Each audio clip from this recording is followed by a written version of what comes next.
Macrotech developers IPO और Lodha developers IPO, ये इस साल का दूसरा ऐसा आईपीओ जिसमें कोई भी ऑफर फॉर सेल नहीं है। जो भी आईपीओ के पैसे होंगे वो सारे के सारे कंपनी के पास आएंगे एंड उसका मैक्सिमम पोर्शन कंपनी यूज करेगी ऐसी एक्टिविटीज में जिसका इम्पैक्ट सीधे सीधे कंपनी की प्रॉफिटेबिलिटी के ऊपर पड़ेगा। इस वीडियो में हम डिस्कस करेंगे कंपनी के बारे में, कंपनी के फाइनेंशियल्स देखेंगे, कंपनी का एक पेयर कंपैरिजन करेंगे, कंपनी के आईपीओ के बारे में जानेंगे एंड लास्ट में क्या आपको इस कंपनी के आईपीओ को सब्सक्राइब करना चाहिए या नहीं। मैं हूं शेर प्रदीप राजपूत और शुरू करते हैं आज का वीडियो। सबसे पहले जानते हैं कंपनी के बारे में। मैक्रोटेक डेवलपर्स लिमिटेड, ये इंडिया के लार्जेस्ट रियल एस्टेट डेवलपर है। There is a difference between developer and builder. Builder buildings बनाता है एंड डेवलप एक पर्टिकुलर लैंड पार्सल को डेवलप करता है, उसमें वो बिल्डिंग्स भी बनाता है प्लस अदर एमिनिटीज भी डेवलप करता है। लैंड पार्सल के डेवलपमेंट में काफी सारी एक्टिविटीज इन्वॉल्व होती हैं, लाइक आपको लैंड का यूज चेंज करना पड़ता है, उसके अंदर आपको इलेक्ट्रिसिटी फैसिलिटी प्रोवाइड करनी पड़ती है, रोड्स बनाने पड़ते हैं और भी इसी तरह की काफी सारी एक्टिविटीज इन्वॉल्व होती हैं एक पर्टिकुलर लैंड पार्सल को डेवलप करने में। मैक्रोटेक डेवलपर्स ये इंडिया के सबसे बड़े रियल एस्टेट डेवलपर्स में से एक है। ये company Mumbai and near by areas में ऑपरेट करती है। इस कंपनी का मेन फोकस अफोर्डेबल हाउसिंग है एंड यहीं से इस कंपनी की 58% रेवेन्यू आती है। अफोर्डेबल हाउसिंग के अलावा ये company semi luxury and luxury segment में भी ऑपरेट करती है। साथ ही साथ ये company commercial property and retail offices भी डेवलप करते हैं एंड रिसेंटली इस कंपनी ने लॉजिस्टिक एंड इंडस्ट्रियल पार्क्स में भी एंट्री ली है। बट अभी भी इस कंपनी का मेन फोकस अफोर्डेबल हाउसिंग ही है। इस कंपनी के रेजिडेंशियल प्रोजेक्ट के फ्लैट का price between 35 lakh to 59 crore के बीच में रहता है। अगर हम इस कंपनी की वर्किंग के बारे में बात करें तो it's an award winning company and इस कंपनी को ये अवार्ड्स अपनी फील्ड में मिल चुके हैं। ये सारे अवार्ड्स बेसिकली इस कंपनी की नुमेरो यूनि पोजीशन दिखाते हैं। ये एक छोटा सा ब्रीफ था इस कंपनी के बारे में। अब जानते हैं इस कंपनी के फाइनेंशियल्स। इस कंपनी के फाइनेंशियल्स को डिस्कस करने से पहले जान लेते हैं कुछ कॉमन पॉइंट्स जो सभी बिल्डर्स या डेवलपर्स के फाइनेंशियल्स में कॉमन होते हैं। जैसे कि नंबर 1, बैलेंस शीट साइज। सभी बिल्डर्स या डेवलपर्स की बैलेंस शीट साइज नॉर्मली बहुत बड़ी होती है। एक बहुत बड़ा एसेट बेस होता है एंड उतना ही बड़ा एक लायबिलिटी बेस होता है।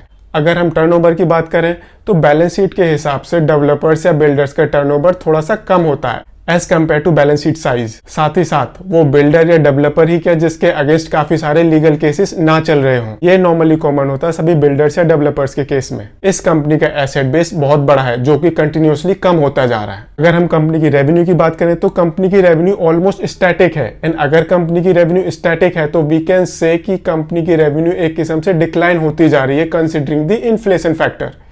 एंड अगर हम फाइनेंशियली भी इस कंपनी की रेवेन्यू देखें तो 4% के CAGR से इस कंपनी की रेवेन्यू डिक्लाइन हुई है। ऑपरेटिंग मार्जिन्स इस कंपनी के लगातार कम होते जा रहे हैं। अगर कंपनी की रेवेन्यू कम होती जा रही है, ऑपरेटिंग मार्जिन्स कम होते जा रहे हैं, नॉर्मली जो इनडायरेक्ट एक्सपेंसेस होते हैं वो बढ़ते ही बढ़ते हैं कंसिडरिंग द इन्फ्लेशन फैक्टर। अगर आपकी रेवेन्यू कम हो रही है, आपके ऑपरेटिंग मार्जिन्स कम हो रहे हैं तो आपकी प्रॉफिटेबिलिटी भी कम हो ही रही होगी एंड ऐसा ही इस कंपनी के केस में है।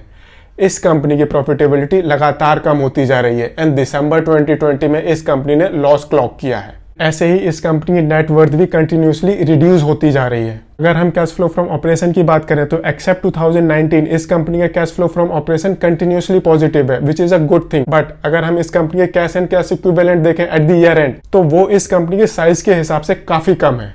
ये एक छोटा सा ब्रीफ था इस कंपनी के फाइनेंशियल्स का जो कहीं से भी एक रोजी पिक्चर प्रेजेंट नहीं कर रहे।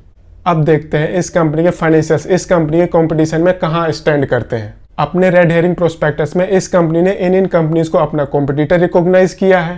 कंपटीशन में अगर हम इस कंपनी की रेवेन्यू ग्रोथ की बात करें तो DLF के अलावा ये एक इकलौती ऐसी कंपनी है जिसकी रेवेन्यू कंटिन्यूसली कम होती जा रही है। कंपटीशन में बाकी सारे प्लेयर्स की रेवेन्यू कंटिन्यूसली इंप्रूव होती जा रही है। अगर हम इस कंपनी के प्रॉफिट मार्जिन्स की बात करें तो इस कंपनी के प्रॉफिट मार्जिन सबसे ज्यादा इंक्रीज नहीं रिड्यूस हो रहे हैं।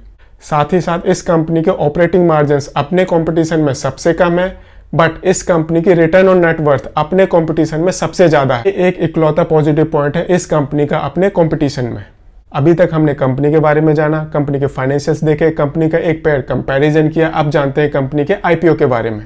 कंपनी का टोटल आईपीओ साइज है 2500 करोड़ का एंड इसमें कुछ भी ऑफर फॉर सेल नहीं है, मतलब सारे के सारे पैसे कंपनी के पास आएंगे। 2500 करोड़ में से 1500 करोड़ कंपनी यूज करेगी अपनी डेट्स की रिपेमेंट के लिए, 375 करोड़ कंपनी यूज करेगी land and development rights acquisition के लिए एंड जो रिमेनिंग पैसे हैं वो कंपनी यूज करेगी अपने जनरल कॉर्पोरेट पर्पस के लिए। कंपनी का आईपीओ ओपन होगा 7 अप्रैल को, आईपीओ क्लोज हो जाएगा 9 अप्रैल को। 483 टू 486 रुपीज का प्राइस बैंड है एंड 30 शेयर का लॉट साइज है। इस हिसाब से आपकी मिनिमम इन्वेस्टमेंट होगी 1518 रुपीज की एंड मैक्सिमम इन्वेस्टमेंट होगी 1,89,540 रुपीज की। 16 अप्रैल को अलॉटमेंट फाइनलाइज हो जाएंगी एंड अगर आपको अलॉटमेंट नहीं मिली तो 19 अप्रैल को आपके पैसे वापस मिल जाएंगे। अगर आपको अलॉटमेंट मिल गई तो 20 अप्रैल को आपके डीमैट अकाउंट में शेयर्स क्रेडिट हो जाएंगे एंड 22 अप्रैल को इस कंपनी की बोथ बीएसई एंड एनएसई में लिस्टिंग होगी।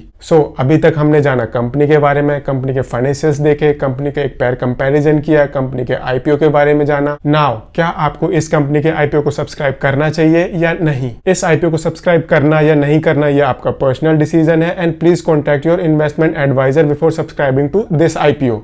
बट इस आईपीओ को सब्सक्राइब करने से पहले आपको कुछ बातें ध्यान में रखनी चाहिए, जैसे कि number 1, current IPO euphoria. Now we can say that जो आईपीओ यूफोरिया अभी तक चल रहा था वो धीरे धीरे खत्म होता जा रहा है बिकॉज अब शेयर्स डिस्काउंट में लिस्ट होना शुरू हो चुके हैं।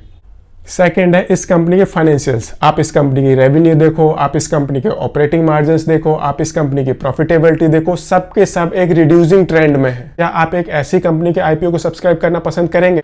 कंपनी ने 2016 में 500 रुपीज पर शेयर के हिसाब से कैपिटल रेज की थी। Now this is 2021। कंपनी का आईपीओ प्राइस है between 483 rupees to 486 rupees. That means company की वैल्यू जो 2016 में थी उससे भी कम हो चुकी है and we knows that IPO कभी भी चीप वैल्यूएशन पर नहीं आते। तो जो ये 486 रुपीज का प्राइस बैंड है, क्या ये भी एक्सपेंसिव है? बेसिकली काफी लंबे टाइम से कंपनी की शेयर प्राइस कंटिन्यूसली रिड्यूस होती जा रही है। कहीं ऐसा तो नहीं फ्यूचर में भी ये शेयर प्राइस रिड्यूस ही होती जाए? उसके बाद अगला पॉइंट है इस कंपनी के ऑपरेशंस। इस कंपनी के maximum operations Mumbai and near by areas में है। अगर कुछ भी पॉलिटिकल या ज्योग्राफिकल चेंज होता है तो मे बी इस कंपनी के ऊपर कहीं ज्यादा नेगेटिव इंपैक्ट पड़ता है as compare to other players. अगला पॉइंट है टू मच कंपटीशन। इस कंपनी ने अपने रेड हेरिंग प्रोस्पेक्टस में 8 कंपनीज को अपना कॉम्पिटिटर रिकॉग्नाइज किया है। उसके अलावा भी बहुत सारे प्लेयर्स ऑलरेडी एग्जिस्ट करते हैं। दैट मीन्स इस पर्टिकुलर फील्ड में बहुत ज्यादा कॉम्पिटिशन है एंड इस कंपनी के पास ऐसा कुछ भी यूनिक फैक्टर नहीं है जो इस कंपनी को अपने कॉम्पिटिटर से सेपरेट कर सके। अगला पॉइंट आता है लीगल केसेस। इंडिया में आप किसी भी बिल्डर्स को देख लीजिए, उनके अगेंस्ट बहुत सारे लीगल केसेस ऑलरेडी चल रहे होते हैं एंड अगर हम इस कंपनी के लीगल केसेस की समरी बनाए तो 60-70 पेजेस तो इजीली भर जाएंगे एंड इतने सारे लीगल केसेस में कौन सा केस कंपनी के अगेंस्ट जाए ये बताना बहुत मुश्किल होता है एंड इसी वजह से इस कंपनी के लीगल केसेस वाइज फ्यूचर काफी अनसर्टेन रहता है। कुछ पॉजिटिव फैक्टर्स भी हैं like current interest rate. India के अंदर इससे कम इंटरेस्ट रेट कभी भी नहीं हुए, तो because of low interest rate company के हाउसिंग सेक्टर की डिमांड तो बढ़नी ही बढ़नी है। उसके बाद अगला पॉइंट आता है government initiative for affordable housing. Government भी अफोर्डेबल हाउसिंग में काफी सारे बेनिफिट्स देती है एंड इस कंपनी के मेजर ऑपरेशंस ही अफोर्डेबल हाउसिंग से बिलोंग करते हैं। अगेन इस आईपीओ को सब्सक्राइब करना है नहीं करना ये आपका पर्सनल डिसीजन है, बट जो भी फैक्टर अभी तक हमने डिस्कस किए हैं please consider them before subscribing to this IPO. ये एक छोटा सा आईपीओ रिव्यू था मैक्रोटेक्स डेवलपर लिमिटेड का। अगर वीडियो पसंद आए तो इसे लाइक शेयर जरूर करें एंड चैनल को सब्सक्राइब करें। Thank you.